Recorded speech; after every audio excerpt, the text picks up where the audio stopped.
秦始皇陵呢個地方總能夠搞出點讓人摸唔着頭腦嘅大動靜。2000年，考古隊喺嗰度挖出咗2隻青銅殼，消息一出，網上頓時炸咗鍋，有人驚呼古人手藝牛到唔得，亦都有人忍唔住翻出司馬遷嘅史記，嚷住呢個老兄2000幾年前寫嘅嘢仲真得唔係瞎掰，呢個事 K 得好，到底係點回事呢？講起秦始皇陵，呢個可以係個讓人既敬畏又好奇嘅地方。呢座陵墓嘅主人嬴政係中國歷史上第一個把六國收拾得服服帖帖嘅皇帝。陵墓喺陝西西安臨潼區嘅亞山腳之下，從佢13歲登基嗰年開始修，整弄咗快40年，動用咗70萬勞工，規模大得嚇人。設計仲模仿咗當時嘅都城咸陽，裏頭有內外2重城牆，外圍全係陪葬坑，塞滿咗陶俑、青銅器之類嘅嘢。呢一啲玩意唔係工藝品，仲透住秦始皇對死後世界嘅野心，諗住地下亦都能夠跟活嘅時候一樣風光，甚至仲能夠長生不老。陵墓嘅核心係秦始皇嘅墓室，到而家都冇人敢隨便喐。據說裏頭有水銀做嘅江河湖海，天上仲有星象圖，地下鋪住地圖，珍寶更係堆得滿滿當當。呢啲講法聽起上嚟有啲玄乎，但考古隊呢啲年嘅發現硬係比呢啲傳聞變得冇咁離譜。陵墓周圍嘅陪葬坑已經挖出咗唔少嘢，從兵馬俑到各種器物，每一件都好似撞講呢個地方絕唔係隨便糊弄出嚟嘅。呢陵墓收得咁誇張，同秦始皇嘅性格脫唔到關係。佢在世嘅時候就愛搞大工程，長城、靈渠都係佢嘅手筆，陵墓自然亦都得配得上佢嘅排場。可惜佢統一六國冇幾年就駕崩咗，陵墓仲未徹底完工就被埋咗落去。2000幾年過去，呢座地下王國仲係霧濛濛一片，邊個都唔知道仲有幾多秘密冇露面。提到秦始皇陵，就繞不開司馬遷同佢嘅史記。呢本書係漢朝時候嘅大手筆，從黃帝一直寫到漢武帝，時間跨咗3000年。司馬遷係個史學界嘅狠角色，屋企裏面世代幹呢行，佢自己亦都跑遍咗大江南北搜集材料。史記裏頭嘅秦始皇本紀專門講咗秦始皇嘅事，包括陵墓係點修噶，裏頭都有啲神啊。佢寫到陵墓挖得好深，掂到地下水，仲用銅加固咗棺楫，又話裏頭塞滿咗宮殿模型、官員雕像同各種稀奇古怪嘅寶貝。呢啲描述喺當時冇乜實物佐證，後人睇咗難免覺得有啲誇張。加上漢朝人普遍睇唔上秦始皇，覺得佢暴虐無道，司馬遷嘅記載就更加讓人半信半疑啦。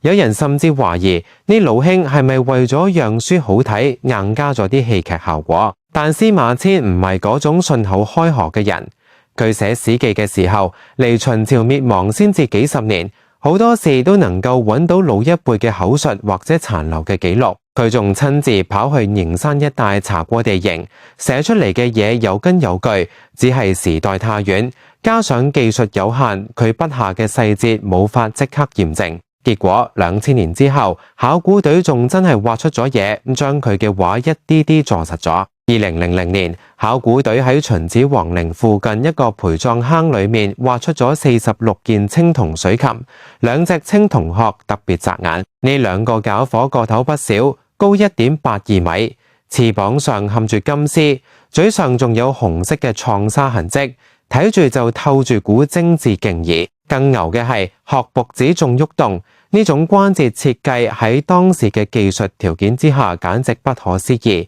呢啲青銅殼用嘅係失蠟法鑄出嚟㗎，呢種法子先用蠟捏出形狀，外面裹上陶土，加熱將蠟化掉，再倒進銅水，冷卻之後敲開陶殼就成咗。呢種工藝喺戰國末期就幾少見，冇諗到秦朝人仲能夠玩得咁流。殼身上嘅細節，比如羽毛嘅紋路、金絲嘅鑲嵌，都透住秦代匠人手藝嘅高超。到咗2025年，考古隊用中子成像技術掃咗呢兩隻殼，發現裏頭有少府宮室嘅字樣。少府係秦朝管皇家器物嘅地方，呢個說明殼係官方出品，唔係隨便邊個作坊整㗎。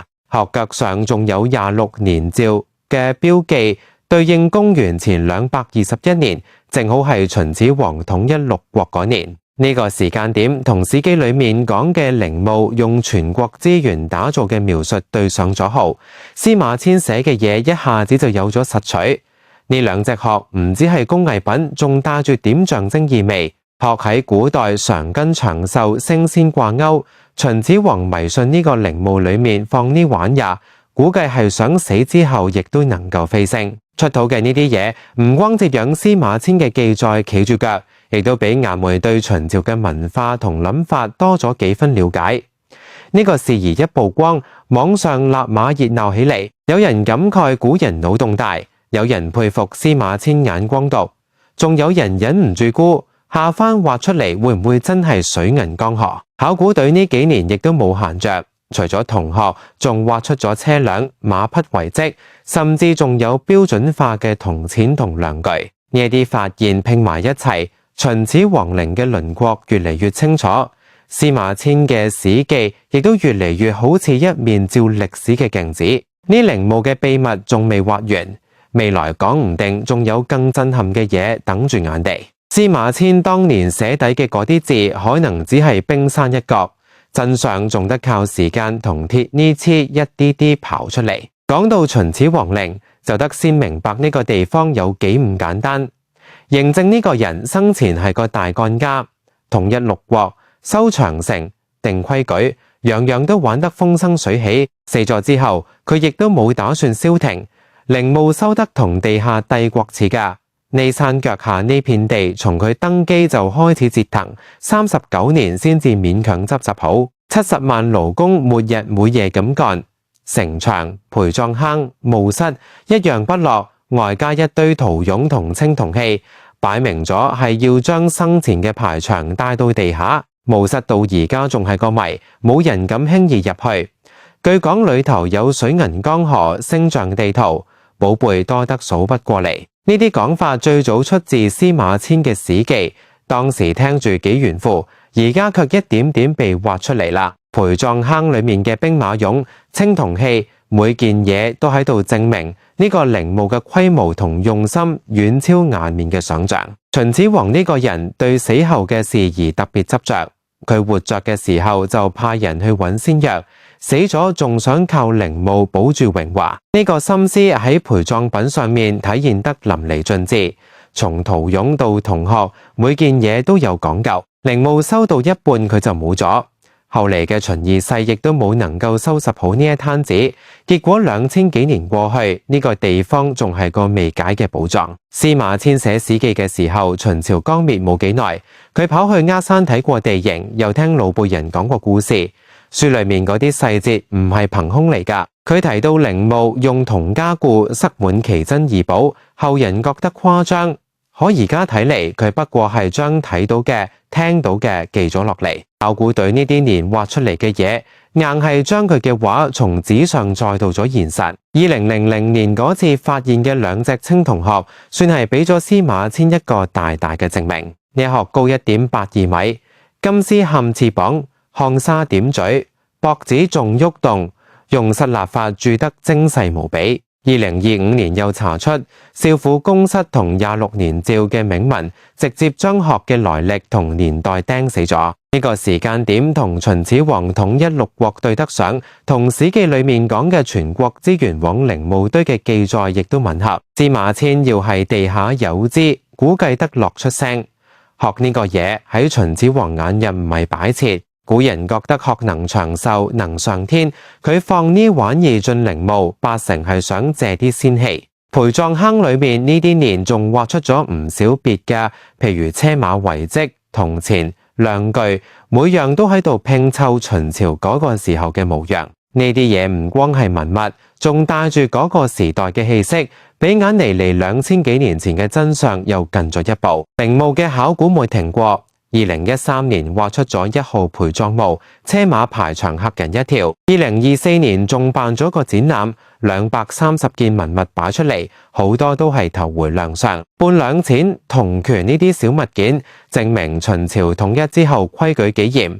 青銅殼呢種大件，又讓人睇到佢哋手藝當牛。呢啲發現湊一化二，秦始皇陵唔再只係個傳說，而係實打實嘅地下王國。司馬遷嘅史記能夠同呢啲發現對上號，可唔係運氣好？佢寫書嘅時候講究眼見為實，能跑嘅地方都跑遍咗，能問嘅人都問透咗。漢朝人對秦始皇有偏見，佢卻冇跟住勒黑，盡量把事實擺出嚟。而家考古隊挖出嚟嘅嘢，等於俾佢嘅辛苦啟咗個戳。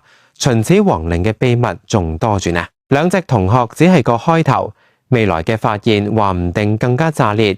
水銀江河會唔會真係有？星象圖係咪真掛喺嗰度？冇人講得準，但有一點幾清楚，司馬遷嘅筆冇白費，佢留低嘅嘢正係同現代嘅鐵 H 一齊，將歷史翻個底朝天。秦始皇陵呢個地方從來唔缺讓人瞠目結舌嘅料。嬴政活絕嘅時候，將六國收拾得冇脾氣，死咗仲想將地下整得跟人間字。陵墓喺鶯山腳下收咗快40年，70萬勞工忙活出嚟嘅結果就係內外城牆、陪葬坑、墓室一個不落，陶俑、青銅器塞滿坑。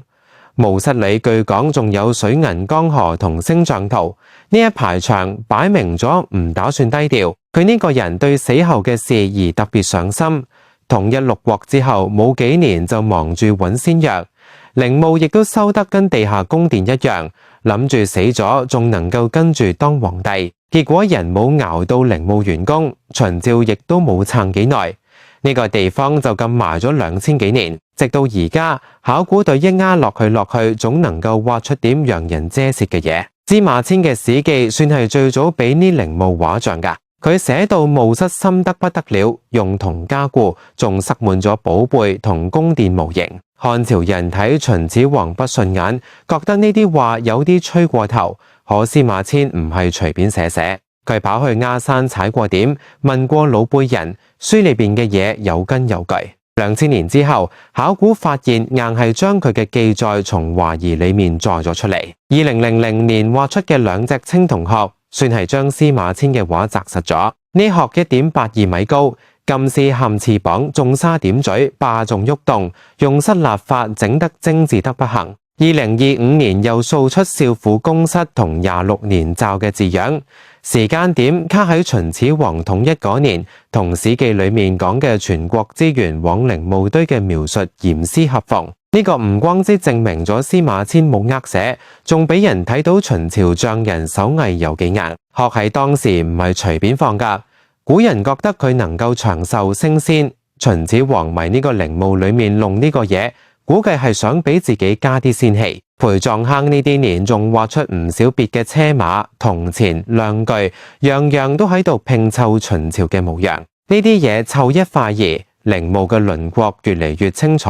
司馬遷嘅記載亦都越嚟越有分量。考古隊冇停手，2013年挖出1號陪葬墓，車馬排場大得嚇人。2024年仲搞咗個展覽，230件文物擺出嚟，好多頭回見人。銅錢、量具證明秦朝規矩嚴，青銅殼呢種嘢又讓人佩服佢哋手藝牛。呢啲發現不光係文物，仲帶住嗰個時代嘅氣息，等緊地離真相越嚟越近。司馬遷寫史記嘅時候，冇諗到2000年之後仲能夠咁火。佢跑遍大江南北，問遍能問嘅人，盡量把事實擺出嚟。而家考古隊挖出嚟嘅嘢，等於俾佢嘅努力點咗讚。秦始皇陵嘅秘密仲多，銅殼只係個開頭，未來說不定仲有更震撼嘅等住眼哋。呢個陵墓唔只係個墓，更加係個地下王國，藏住秦始皇嘅野心同嗰個時代嘅故事。司馬遷嘅筆同現代嘅 IT 一齊將呢段歷史畫得越嚟越透。下日 IT 落去會係乜？邊個都唔知，但肯定唔會俾人失望。